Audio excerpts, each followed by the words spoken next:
Hi అండి, మేమైతే చాలా రోజుల తర్వాత కువైట్లో బీచ్కి వచ్చాము. అసలు మీకు జనాలు ఈ చీకట్లో కనిపిస్తున్నారో లేదో తెలియదు, కానీ ఆ చివరి నుంచి ఈ చివరి వరకు ఇసుకేస్తే రాలరు అన్నంత జనం ఉన్నారు. ఇక మేము వచ్చిన ఏరియా వచ్చేసి సాల్మియా మెరీనా బీచ్ అంటే ఇంకా చాలా ఫేమస్ కువైట్లోను.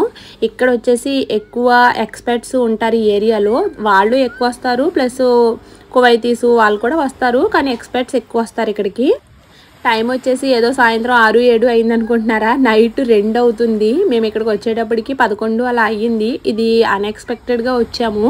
అన్నయ్య వాళ్ళు ప్లాన్ చేశారు, ఇలా మేము బీచ్కి వెళ్తున్నాం మీరు కూడా వచ్చేసేయండి అని. మేము అప్పటికప్పుడు వెళ్ళాము. మేము వెళ్ళేసరికి అయితే వాటర్ అసలు ఎక్కడో లోపలికి ఉన్నాయి. ఇంకా ఉండే కొలదు అలా నైట్ అవుతూ ఉంది కదా, వాటర్ అయితే చాలా పైకంటూ వచ్చేస్తూ ఉన్నాయి. అసలు ఎప్పుడు ఇంత అలలు కూడా రావు, బాగా ఎక్కువ కెరటాలు కూడా వస్తున్నాయి ఈరోజు.